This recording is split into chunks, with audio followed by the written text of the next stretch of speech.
Hello friends, स्वागत है आपका मेरे यूट्यूब चैनल स्टॉक मार्केट ज्ञान में। इस वीडियो में सबसे पहले बात करेंगे आज के दिन के मार्केट के बारे में। तो मार्केट आज आपको फ्लैट क्लोजिंग देते हुए नज़र आया है, जहां सेंसेक्स और निफ्टी बिल्कुल एट पार पर क्लोजिंग देते हुए नज़र आए हैं। वहीं निफ्टी बैंक में गिरावट है, उसके पीछे का रीज़न आज अभी इस वीडियो में जानने वाले हैं। लेकिन मिड कैप और स्मॉल कैप में आपको थोड़ी बहुत रिकवरी देखने को मिली है। तो अभी भी निफ्टी जो है वो अपने सबसे बड़े सपोर्ट 22,500 के आसपास ही ट्रेड करते हुए नज़र आ रहा है। तो निफ्टी बैंक की गिरावट के पीछे का सबसे बड़ा रीजन जो है मैंने आपके सामने रख दिया है, जो कि इंडसइंड बैंक, और आज यहाँ पर 27% की गिरावट है, 27% की गिरावट है एक दिन के अंदर।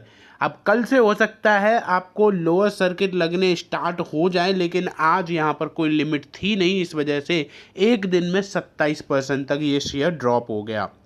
810 रुपये का हाई था आज के दिन का और 656 रुपये की क्लोजिंग।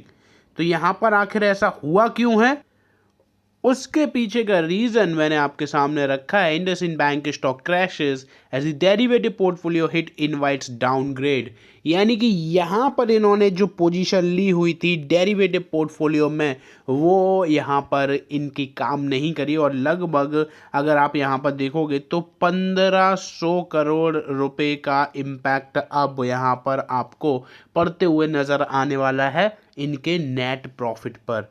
तो ये एक बहुत बड़ा सेटबैक आपको यहाँ पर देखने को मिला इंडसइंड के शेयर में। और कल से अगर आपके पास भी इंडसइंड बैंक का शेयर है तो पहले तो आप कमेंट करके बताइए कि क्या आपके पास भी इंडसइंड बैंक के शेयर हैं या फिर नहीं। और अगर हैं तो डेफिनेटली कल से आपको अपने वॉच लिस्ट में तो डेफिनेटली इसको रखना ही चाहिए, क्योंकि इसमें आपको बहुत बड़े अप्स एंड डाउन्स अब हाल में देखने को मिलेंगे। बात करते हैं अगले स्टॉक की, जो कि है IRFC, Indian railway finance corporation. यहाँ पर आज की क्लोजिंग थोड़ी सी पॉजिटिव और लगभग 120 पर आपको यहाँ पर स्टॉक जो है क्लोजिंग देते हुए नज़र आया। पिछले 5 दिनों में 4% की रिकवरी, तो एक महीने में 4.5% का डाउनफॉल, और 6 महीने में 27 और YTD 20% की गिरावट आपको यहाँ पर देखने को मिल रही है। तो IRFC के शेयर होल्डर्स के लिए आ गई है बहुत बड़ी खुशखबरी, क्योंकि यहाँ पर IRFC आपको देने वाली है एक बारी फिर से डिविडेंड। यानी कि ये अगर रिटर्न्स में थोड़ा बहुत अप एंड डाउन हो जाता है तो ये रिटर्न्स के वजह आपको डिविडेंड से कंपनसेट कर देती है। यहाँ पर अगर आप देखते हो नवरत्ना का स्टेटस ऑलरेडी मिल चुका है, और जो सेकंड इंटरिम डिविडेंड है वो मिलेगा आपको 17 मार्च को। डिसाइड होगा कि आखिर ये अमाउंट जो है वो कितना होने वाला है। ठीक है, तो अभी अमाउंट यहाँ पर नहीं बताया है, लेकिन हाँ यहाँ पर रिकॉर्ड डेट जो है वो आ चुकी है। और रिकॉर्ड डेट क्या है, तो वो रहेगी 21 मार्च। यानी कि अभी पहले से ही डिसाइड हो चुका है 21 मार्च जो है वो यहाँ पर आपको इसकी रिकॉर्ड डेट देखने को मिलने वाली है।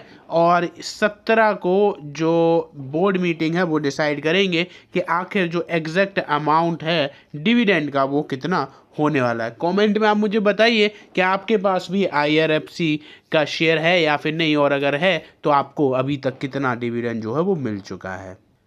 बात करते हैं अगले स्टॉक के बारे में, यानी कि जियो फाइनेंशियल सर्विसेज के बारे में। लगभग 1% का आज के दिन अपसाइड मूवमेंट आपको यहाँ पर देखने को मिला। 218 रुपये की क्लोजिंग आपको मार्केट में देखने को मिली। जियो के लिए भी एक अच्छी खबर निकल कर आई है, जो कि मैं आपके सामने रख रहा हूँ। पेटीएम, जियो फाइनेंस जैसे पेमेंट बैंकों के लिए एक बढ़िया खबर, RBI स्मॉल फाइनेंस बैंक का दर्जा देने पर कर रहा है विचार। यानी कि जो छोटी छोटी NBFCs आप समझ सकते हो, छोटी कंपनीज हैं जो पर्टिकुलरली इन पेमेंट सिनेरियो में इन्वॉल्व हैं, उनके लिए एक अच्छी खबर ये जो है वो निकल कर आई है। पेटीएम, जियो फाइनेंस, फिनो पेमेंट जैसे पेमेंट बैंकों के लिए अच्छी खबर है। जी बिजनेस की एक्सक्लूसिव खबर आपको यहाँ पर देखने को मिल रही है, और इसमें बताया गया है कि पेमेंट बैंकों का जो स्मॉल फाइनेंस बैंक का दर्जा है, यानी कि SFB का जो दर्जा है उस पर विचार किया जा रहा है। फाइनेंस मिनिस्ट्री और RBI इस पर विचार कर रहे हैं, और अगर ऐसा होता है तो इन बैंकों का कामकाज का दायरा भी बढ़ सकता है। तो इस वजह से स्पेशली देखा जाए तो जियो फाइनेंस को भी काफ़ी बड़ा पॉजिटिव इम्पैक्ट क्रिएट होगा आने वाले टाइम में। अगर सरकार और आरबीआई इस फैसले को मंजूरी दे देती है तो पेटीएम पेमेंट बैंक, जियो फाइनेंस, भारतीय Airtel payment bank, Fino payment, इनको सबसे ज़्यादा फ़ायदा मिलेगा। और ये अभी अंडर प्रोसेस है, अभी इस पर अप्रूवल जो है वो मिला नहीं है। अगर अप्रूवल मिल गया तो फिर इन कंपनीज और इन स्टॉक्स को काफ़ी बड़ा फ़ायदा डायरेक्टली मिलते हुए नज़र आ सकता है। अगला स्टॉक जहां पर आपको देखने को मिल रहा है स्प्लिट, तो कंपनी का नाम है सीका इंटरप्लांट सिस्टम लिमिटेड। थोड़ा सा महंगा शेयर है, तो स्प्लिट के बाद अब ये काफ़ी ज़्यादा रिटेल इन्वेस्टर्स की पहुंच में तो पहुंच ही जाएगा। 2400-2500 के आसपास ये मार्केट में आपको ट्रेड करते हुए नज़र आ जाएगा। और ये जो कंपनी है वो डिफेंस सेक्टर से बिलोंग करती है। तो न्यूज़ आप यहाँ पर देख पा रहे होंगे, defence stock jump after companies board set record date for 1:5 stock split. यानी कि जैसे यहाँ पर कॉर्पोरेट एक्शन के बारे में पता चला, शेयर में एक तेज़ी आपको देखने को मिल गई। और कॉर्पोरेट एक्शन आपको जो देखने को मिल रहा है वो है स्प्लिट का, और स्प्लिट है 1:5 का। ठीक है, तो यहाँ पर कंपनी आपको 1:5 का स्प्लिट दे रही है और 17 मार्च 2025 एज अ रिकॉर्ड डेट यहाँ पर सेट कर लिया गया है। तो यहाँ पर जिन भी इन्वेस्टर के पास ये पर्टिकुलर कंपनी के स्टॉक्स होंगे और 17 तक जिनके पास होंगे, तो डेफिनेटली उनको 1:5 का जो बेनिफिट है इन स्टॉक्स के लिए वो मिल जाएगा। अगली खबर है बोडा आइडिया से रिलेटेड और बहुत ज़्यादा इंपॉर्टेंट खबर है, तो ध्यान से आपको ये सुनना चाहिए। 7.5 के आसपास अभी ये ट्रेड कर रहा है और लगभग 1.5% के आसपास का मूवमेंट आज आपको यहाँ पर देखने को मिला। पिछले 5 दिनों में 2.5% की गिरावट है, तो एक महीने में 16.5% की गिरावट है। पिछले 6 महीने में लगभग ये शेयर आधा हो चुका है, 44% का करेक्शन आपको यहाँ पर देखने को मिल रहा है। और अब ये जो न्यूज़ आई है वो भी नेगेटिव ही है। यहाँ आप देख पा रहे होंगे, सरकार ने बोडा आइडिया को बैंक गारंटी पर कोई राहत देने से इनकार कर दिया है। सूत्रों के हवाले से ये खबर निकल कर आई है कि जो बोडा आइडिया को 6,090 करोड़ की बैंक गारंटी जमा करनी है, और टेलीकॉम्स विभाग ने जो कंपनी से बैंक गारंटी मांगी भी थी ऑलरेडी। 2015 के बाद लिए गए स्पेक्ट्रम के लिए बैंक गारंटी ये जो है मांगी गई थी, लेकिन बोडा आइडिया ने इससे सरकार पर राहत देने की मांग करी थी। जिस अकॉर्डिंग कंपनी की हालत है, तो कोई भी पेमेंट करने लायक तो कंपनी है नहीं है, इतना ज़्यादा लॉस है और बाकी सारी चीज़ें हैं।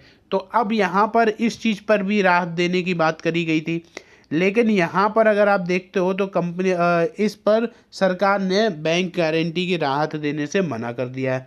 इस पर कंपनी की अभी तक तो कोई प्रतिक्रिया आई नहीं है, लेकिन यहाँ पर CNBC आवाज़ के जो असीम मनचंदा, इन्होंने बताया कि BI को सरकार राहत नहीं देगी और ये बैंक गारंटी यहाँ पर जमा करनी ही पड़ेगी। तो यहाँ पर लगभग 6,000 करोड़ रुपए का पेमेंट जो है वो अब बोडा आइडिया को करना ही पड़ेगा।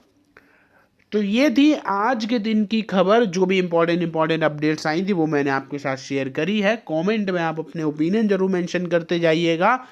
चैनल को सब्सक्राइब जरूर कर लो, सो डैट आपके पास टाइमली अपडेट्स जो है वो मिलती रहे।